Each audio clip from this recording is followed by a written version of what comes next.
Ya estamos. A ver. Ya está. Ya estamos grabando. Bienvenidos a todos. Buenas tardes. Este va a ser nuestro cuarto encuentro y vamos a tocar el tercer tema de la clase, que es notación algebraica. Ya con esto nos falta poco para cerrar toda la parte teórica y quedarnos solo con la parte práctica, y más que tal vez ver alguno que otros ejercicios prácticos que los desarrollamos en la clase. Pues ya pasando de lleno, vamos a trabajar con notación algebraica. Antes de comenzar, vuelvo y repito, ¿alguien tiene alguna duda de la clase hasta el momento? ¿De las actividades que hemos realizado? Creo que solo hay 7. La mayoría creo que va a optar por pues, ver la grabación, me imagino. Entonces, de no ser así, vamos a comenzar ya con la parte de notación algebraica. Bien, el sistema de notación algebraica es una forma de representar la secuencia de movimientos de una partida de ajedrez. Esta empezó a utilizarse desde el año 1997. Antes, la que le precedía era el sistema de notación descriptiva. ¿Esto qué pretende? Ir, como dice acá, ir representando la secuencia de movimientos. ¿Con qué objetivo? Que nosotros tengamos el acceso, por ejemplo, a partidas de hace mucho tiempo atrás, que podemos verlas siempre, que nosotros podamos analizar partidas nuestras después de haberlas jugado, también de analizar partidas de otras personas, de grandes maestros, de los que podemos aprender y ir aprendiendo de los errores o virtudes que tuvieron en dicha partida, o tal vez unas buenas jugadas, o a qué se iba optando. Es como que en un partido de fútbol se grabe por televisión, un partido de baloncesto se grabe por televisión, viene siendo casi lo mismo. Solamente que nosotros con una hoja simplemente de donde anotaron, nosotros podemos reproducir una partida en un tablero. Así nos sirve bastante.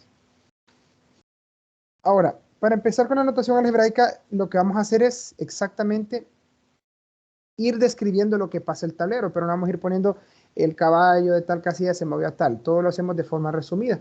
Entonces, primero vamos a identificar las casillas y después vamos a identificar las piezas. Cada uno lleva una clave, entonces nosotros podemos identificarla y hacerlo de forma un poquito más resumida.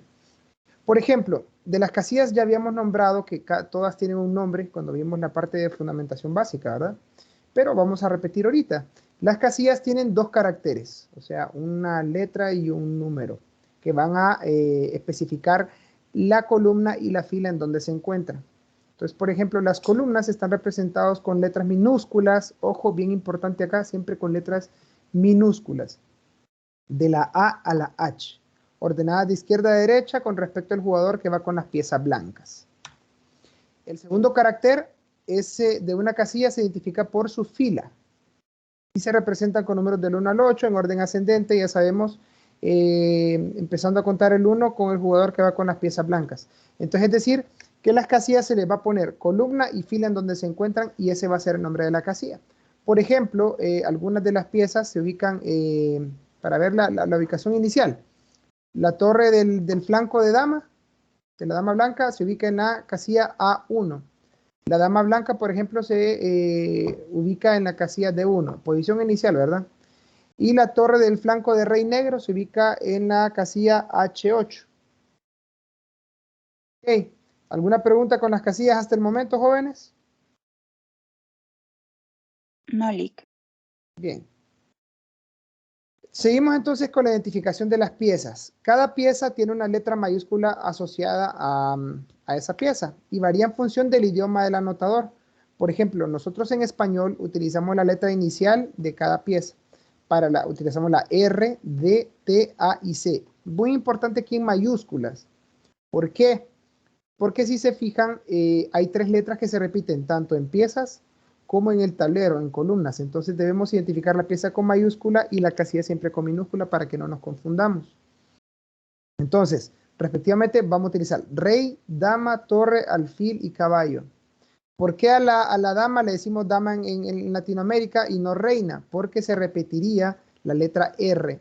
Entonces no podemos utilizar esa. Ahora, si ustedes juegan con alguien que está en Estados Unidos, que habla inglés, ellos representan con otras letras, que es con las iniciales del nombre de la pieza en inglés. Rey, king, reina, queen, ahí sí es reina, torre es Rook con R, y bueno, no nos vamos a centrar mucho, pero varía en el idioma de cada uno. Entonces, ahora es importante aquí, si ustedes se fijan, que solo hay, permítanme que están teniendo mensajes y no quiero que esté sonando ahorita. Ya. Les mencionaba entonces que si se fijan, solo hay 5 letras ahí, y hay 6 letras en 6 piezas en el tablero, ¿verdad? Entonces, los peones no tienen asociado ninguna letra. De ellos simplemente solo se pone la casilla hacia donde se van a mover. Entonces, ya sabemos cómo identificar a las piezas y cómo identificar a las casillas. Entonces, ¿cómo se anota un movimiento? Para ya saber cómo se va a empezar a apuntar una partida. Un movimiento básico se escribe con la letra de pieza que se mueve. Vamos a ir siguiendo un orden lógico. Lo primero que hacemos nosotros es agarrar la pieza y después la movemos hacia una casilla. Entonces, eso vamos a describir exactamente. Primero vamos a poner la pieza que se va a mover y seguidamente ponemos la casilla hacia donde se mueve. Ahora, ¿qué pasa con los peones? A los peones no vamos a poner que se mueve peón a cierta casilla. Simplemente vamos a poner el nombre de la casilla hacia donde se mueve y ya estuvo. No sé si me voy explicando hasta el momento.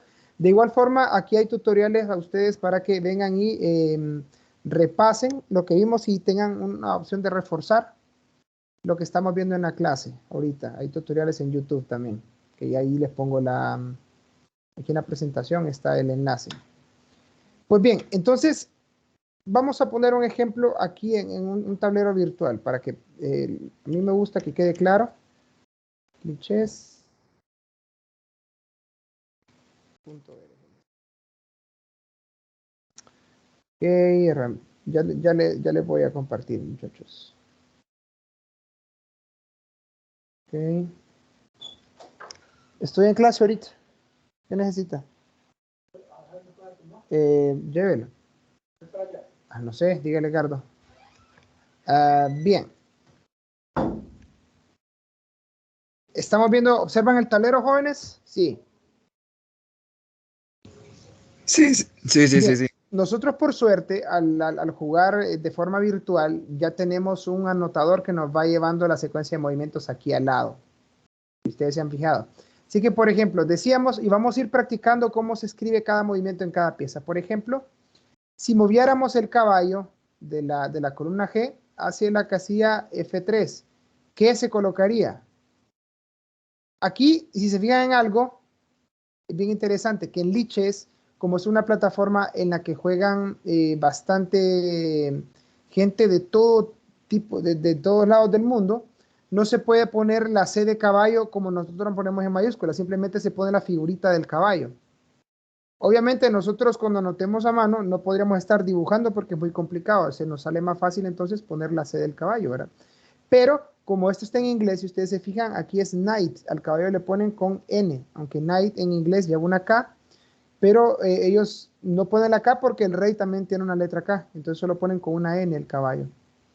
Nosotros manejaríamos con una C mayúscula en lugar de la figurita del caballo. Entonces caballo se mueve a F3.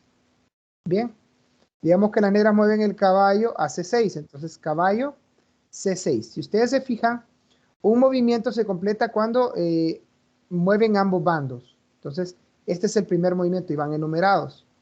Uno y otro acá al lado. Blancas y negras, ¿verdad? Es turno de las blancas y van a mover este peón. Habíamos dicho que los peones no tienen una letra asignada. Simplemente vamos a poner la casilla hacia donde se va a mover. Obviamente cada peón, este peón no puede cruzar esta casilla, entonces no nos podemos confundir acá.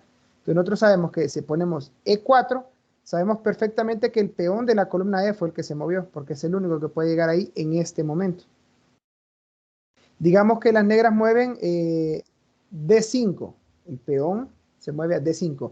Ojo y observen aquí algo bien importante y es un error que se comete bastante al principio, y es que no es necesario poner la casilla de procedencia de la pieza, porque muchos suelen poner caballo que estaba en G1 se mueve a F3. No, simplemente vamos a poner caballo a F3. Permítanme, jóvenes. No tengo llaves. Ah, no, aquí está. No, a ver. No, dígale, Gardo, delante del carro. No sepa, ahí estaba colgada. Estoy en clase ahorita, disculpe. Bien, perdón, jóvenes. Como íbamos diciendo entonces, no es necesario poner la casilla de procedencia de la pieza, simplemente la pieza y a dónde se va a mover. Y así sucesivamente para las demás, digamos, alfil se mueve a B5, entonces alfil B5. Nosotros aquí, como ya estaríamos escribiéndola, pondríamos una letra A mayúscula, a diferencia acá de esta cuestión. Entonces, lo que les voy a mostrar para que tengan es en el tablero virtual del otro lado. Bueno, vamos a seguir avanzando por el momento. Entonces, acción de un movimiento, ¿cómo se anota? Ahora, ¿qué pasa cuando hay una captura? Ahora simplemente la captura se representa con una letra X. Y la letra X va a ir después de que ponemos el nombre de la pieza. ¿Por qué? Si nosotros seguimos un orden lógico, cuando hacemos una captura, si estamos en un tablero no virtual, un tablero en vivo, un tablero con piezas de verdad, lo primero que hacemos es mover la pieza nuestra, lo siguiente que hacemos es quitar la pieza enemiga y hasta después se pone la casilla, nuestra pieza en la casilla. Entonces vamos a seguir ese orden en el momento que lo escribimos. Vamos a poner la pieza que se mueve, después la X que indica captura y después la casilla donde realicé la captura. Y otra aclaración aquí es que no es necesario poner la pieza a la que estoy capturando. La que está siendo capturada no hay que incluirla dentro de la anotación. Por ejemplo, aquí tenemos el ejemplo de un peón que captura a una pieza en la casilla H4. Aquí sí es necesario poner con los peones por lo menos, el lugar de procedencia donde estaba el peón. Ya les voy a explicar por qué. Voy a dejar de compartir esto, les comparto otra vez Aquí está. Ok, estamos viendo el tablero, ¿verdad? Es turno de las negras y vamos a ver algo interesante acá. Vamos a hacer cualquier otro movimiento. Se mueve el caballo blanco. Y aquí el caballo, bueno, aquí no se puede capturar este. Entonces, veamos aquí un ejemplo. Las blancas tienen la opción de capturar este caballo, ya sea con caballo o con alfil, ¿verdad? Entonces, cuando hacemos una captura, ponemos primero la pieza que se está moviendo, después la X, no sé si logran distinguir acá voy a hacer un poquito más grande esta parte. Caballo, X, en C6, que es la casilla donde capturó. Si ustedes se fijan, no estoy especificando a qué pieza capturé. Solo estoy especificando la casilla donde estaba la pieza que yo capturé. Así también las negras pueden capturar a ese caballo. Pero no voy a poner el ejemplo. Si yo capturara con el alfil acá, pondría alfil captura en C6, que es la casilla donde estaba el caballo, ¿verdad? Ahora, no voy a poner ese ejemplo y voy a ver esto, lo siguiente, y es la cuestión de los peones. Si bien es cierto, cuando un peón avanza, solo tengo que poner la casilla hacia donde se mueve, ¿verdad? Por ejemplo, F4, el peón estaba en F5, se movió a F4, correcto. Pero si un peón captura, sí es importante poner la columna nada más, no la casilla, la columna donde estaba ese peón. ¿Por qué? Aquí tenemos un ejemplo claro. Tenemos dos peones que pueden capturar en esta casilla. ¿Qué pasa si yo solo pusiera X, E4, que es donde se va a capturar? Sabemos que los peones no tienen una letra predeterminada, pero yo no estaría, si no estuviera viendo el tablero en ese momento y me dieran una hoja y solo me pusieran X, E4, yo diría, ¿cuál de los dos peones fue el que capturó a este? Porque los dos tienen la posibilidad. Es por eso que yo debo especificar, solo cuando hay capturas, cuando un peón captura, hay que especificar la columna en donde se encontraba ese peón.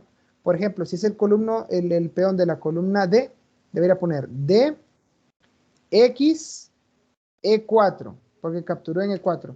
Si hubiese sido el otro peón que está en la columna F, se pondría FX, E4. ¿Está claro eso, jóvenes, o alguien tiene alguna consulta?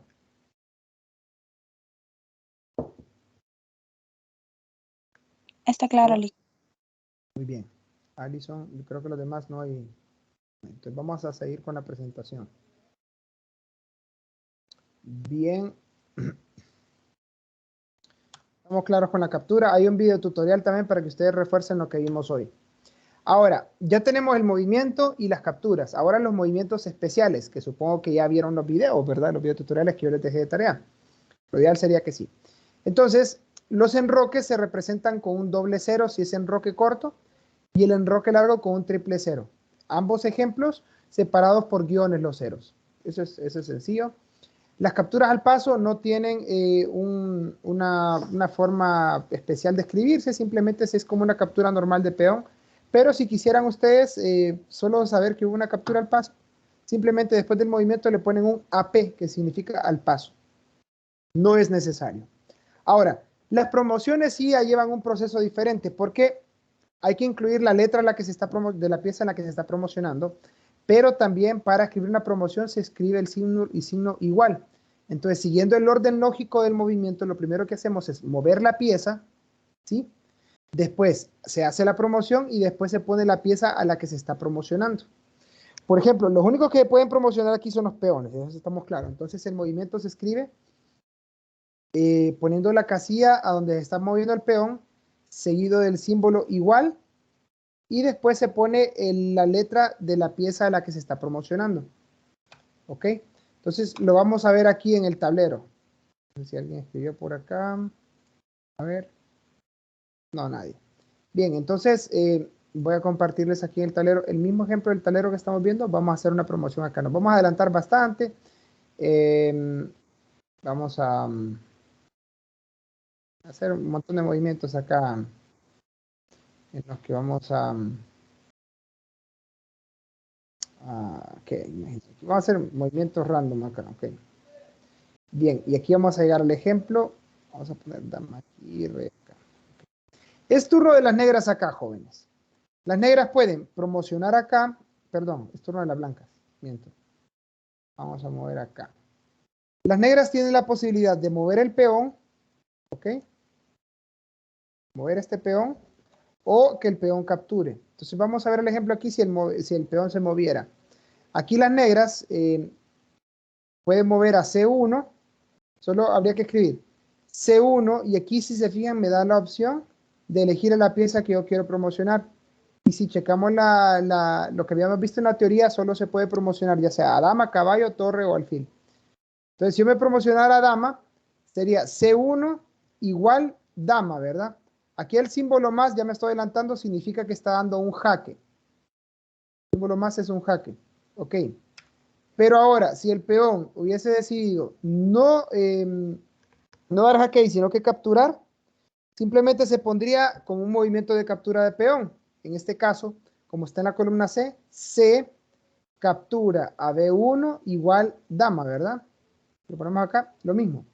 Este es el movimiento más largo que van a ver ustedes, o sea, la forma de escritura más larga que se puede encontrar en la notación algebraica. Entonces, C, que esto significa la columna donde estaba el peón, ¿verdad? X, que significa captura, B1, que es que capturó a la pieza que estaba en esta casilla, igual significa promoción, y aquí dama, dama que es la figurita de la dama, y el símbolo más que significa jaque. Eso es entonces un movimiento de promoción. ¿Está claro ahí, jóvenes? ¿Preguntas? Oh, claro. Perfecto. Entienden rápido ustedes. Pues bien, vamos a ver ahorita de una vez aquí reglas de desambiguación, ya que estamos viendo aquí en el tablero. ¿Qué pasa, jóvenes, cuando tenemos a dos piezas que pueden ir al mismo... quiero bajar en grande siempre. Editor de tablero. Permítanme acá. Solo vamos a poner unas piezas necesarias para el...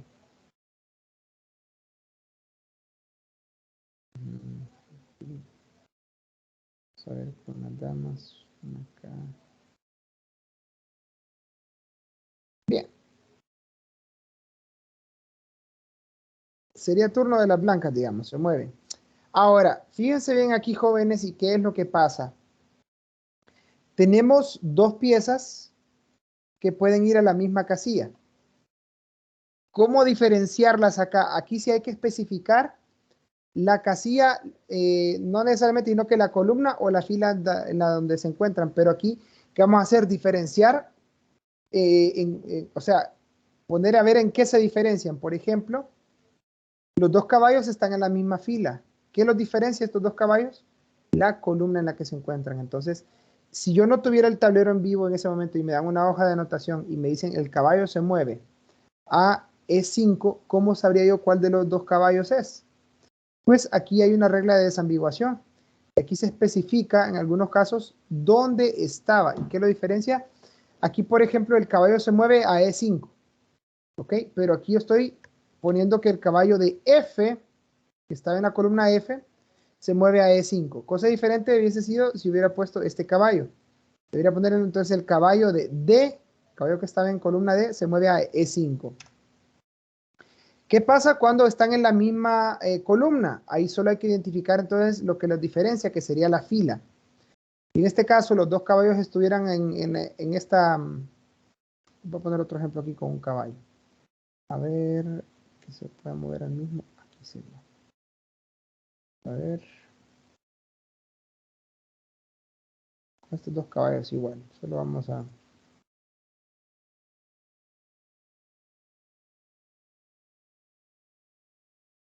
Okay. Las damas. Bien. Bueno, aquí las blancas se mueven. Ahora, si se fijan los tres caballos, esto sí puede pasar si es que tenían sus dos caballos en el tablero y se promocionó un peón a otro caballo. Es un escenario posible, muy poco probable, pero sí es posible. ¿Qué pasaría para diferenciar si los dos caballos están en la misma columna? Aquí sería la fila la que los diferencia. Entonces, si el caballo se moviera siempre a esta casilla de E5, entonces aquí debería especificar la fila, porque están en la misma columna. Entonces, si yo pusiera caballo de D se mueve a E5, yo no sabría cuál de los dos caballos es. Entonces aquí se especifica la fila. Entonces el caballo que estaba en la fila 3 se mueve a E5 porque estaba en la fila 3. Cosa diferente, si hubiera puesto el caballo que estaba en la fila 7, se mueve a E5. ¿Me explico ahí, jóvenes? Bien, vamos a ver el caso de las damas. Si vemos estas dos damas, se pueden mover, ya sea comparten esta casilla de destino o esta otra casilla de destino. Cuando ellas están en diferentes columnas y filas, que suele pasar, siempre se le va a dar preferencia a la columna. Siempre. Entonces, digamos que muevo la dama que está en la columna A hacia la casilla E6. Entonces sería dama de A se mueve a E6. Si hubiese sido la otra pieza, la que está en la columna H, entonces se pondría dama de H, dama H, a E6. ¿Está claro eso, jóvenes? Ahorita es momento para hacer consultas, porque yo diría que es la parte más complicada, la parte de la desambiguación. ¿Todo claro? Bien. Entonces, Liz, ajá, dígame. eso solo se hace cuando dos piezas de las mismas se encuentran ya sea en la misma Correcto, columna o en la misma fila. correcto, correcto. Son casos muy especiales, pasa muy poco, pero sí pasa. Sí pasa, cuando a ustedes les toca anotar. Por suerte a ustedes, esto ya se los hace automáticamente el software, pero esto cuando a ustedes ya les toque anotar una partida de forma en vivo, ahí sí deberían manejarla y conocer estos casos. Que como a ustedes no les va a tocar, por lo menos ahorita en la clase no les va a tocar, pero si algún día les toca jugar de forma presencial con alguien y anotar la partida, sí les va a tocar, pero es bueno que lo sepan ahorita por eso entonces. ¿Está claro entonces? Sí, Liz, gracias. Bien. Entonces, siempre cuando se dan esos casos, están en diferente columna y fila, siempre se le va a dar prioridad a las columnas. Ahora, como habíamos dicho anteriormente, el movimiento de jaque, cualquier movimiento que provoque jaque, se escribe un símbolo más después del movimiento. Y si es jaque mate, se utiliza un símbolo numeral. Algunos suelen utilizar un doble más, pero más utilizado el símbolo numeral, después de dar jaque mate. Entonces vamos a ver un ejemplo de el mate del pastor, que es uno de los que más se ve en ajedrez. Les voy a dar el ejemplo ahorita aquí en el tablero. Y es el mate del pastor. Entonces, tablero de análisis.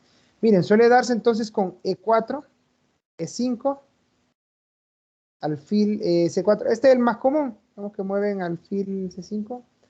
Dama H5, mueven caballo acá. Y aquí se puede dar un jaque mate, uno de los más rápidos, que es el jaque mate del pastor. Y si ustedes se fijan, se pasa por lo mismo. ¿Por qué?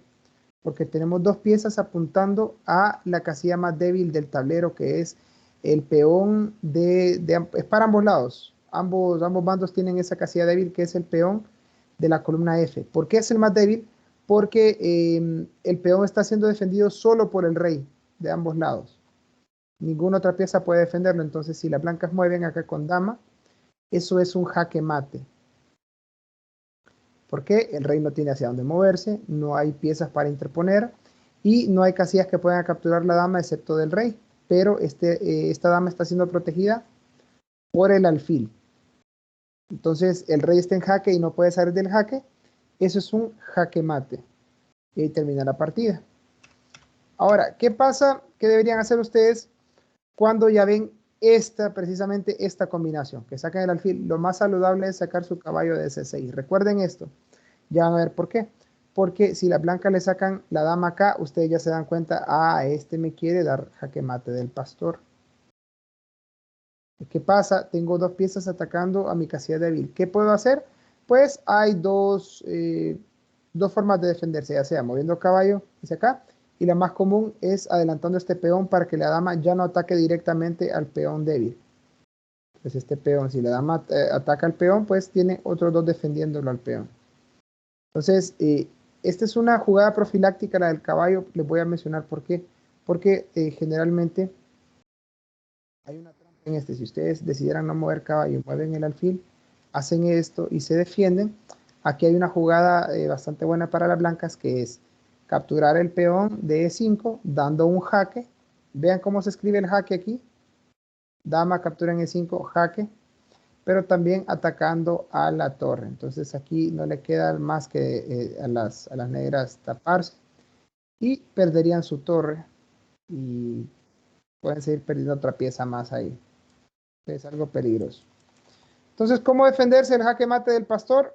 Lo primero es que cuando ustedes le juegan un alfil acá, siempre es bueno jugar este caballo a C6. Por si les apuntan aquí, vienen acá y ya pueden defenderse ese mate del pastor. Ya la dama no puede hacerles esta jugada porque ya el caballo puede capturarla. Busquen ustedes sobre el mate del pastor en videos de YouTube, porque suele pasar mucho de que a los principiantes les dan bastante este mate.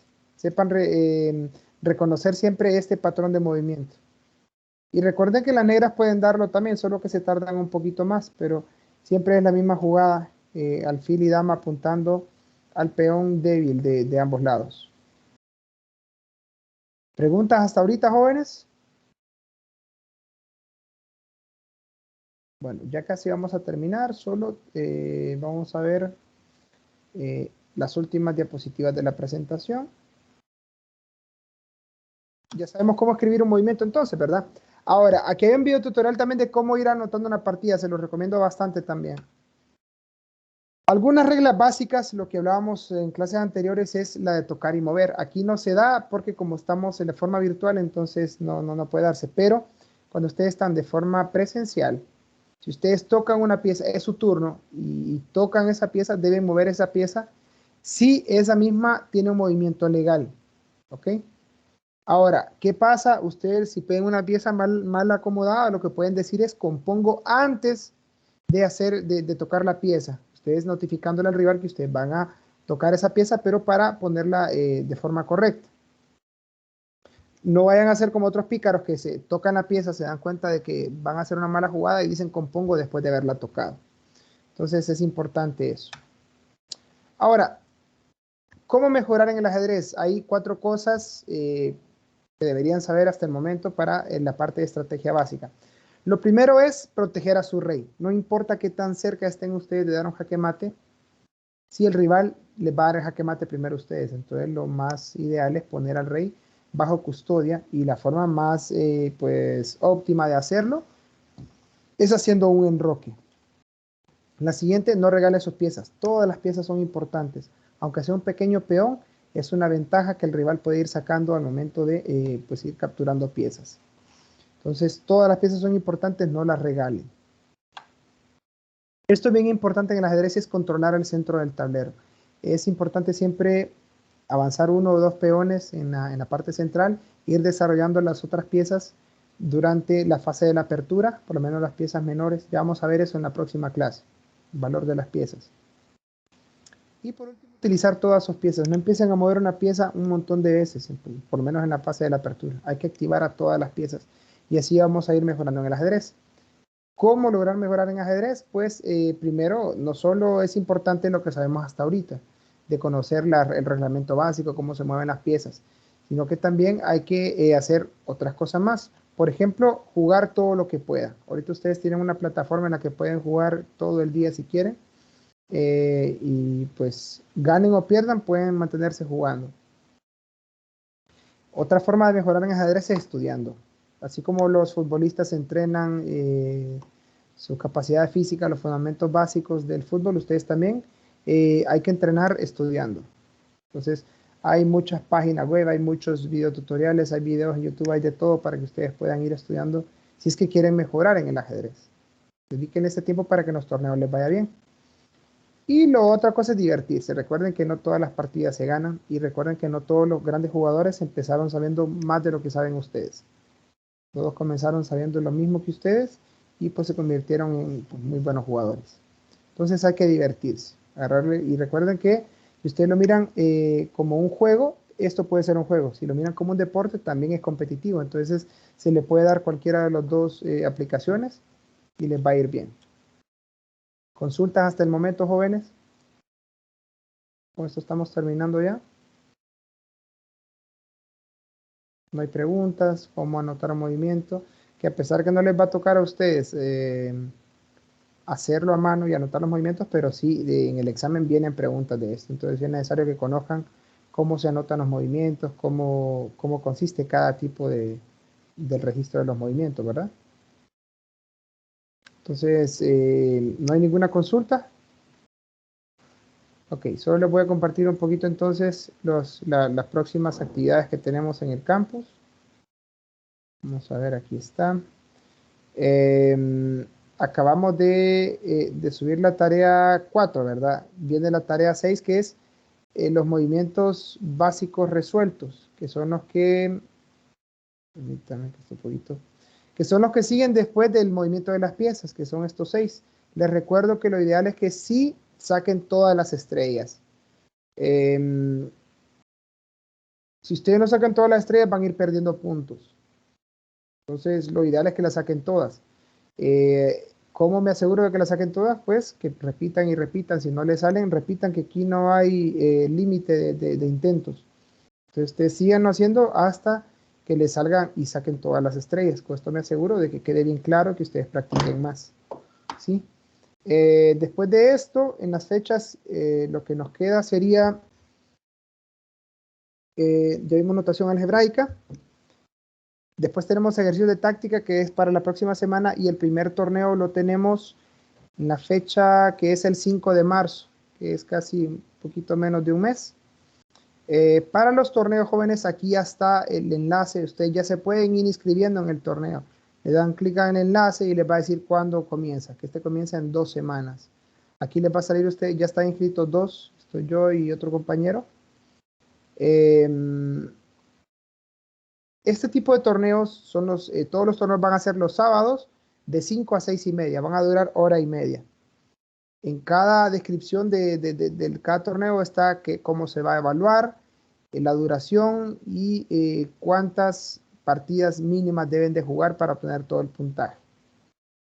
Aparte de que tiene que ganar 3 partidas ganadas, así con 3 partidas ganadas ustedes ya ganan todos sus puntos, pero si ya tienen las 3 ganadas y solo jugó 3, el mínimo de partidas son 4. O sea que ustedes tienen que esperar a que termine todo el torneo para seguir. La captura que tienen que tomar es justo como esta, que se mire en qué lugar quedaron acá y contra quiénes jugaron. Que se mire también el nombre del torneo, para que no haya ningún problema. Entonces, a medida que vayamos avanzando en la clase, les voy explicando otras cosas más sobre el torneo. Pero por lo pronto es esto. Entonces, para terminar, ¿hay alguna duda extra sobre lo que hemos hablado hasta el momento? Creo que todo está claro entonces, jóvenes. Eso es todo por hoy, entonces nos veremos el próximo lunes con el próximo tema, que es el valor de las piezas, si no me equivoco. Todos que tengan todo feliz tarde, ha sido un placer y nos vemos el próximo lunes. Si tienen consultas durante la semana, pues ya saben cómo contactarme, ¿verdad? Gracias, Entonces, Luis. Feliz feliz tarde. tarde a todos. Muchas gracias, licenciado. Un gusto, jóvenes, feliz tarde. Tarde.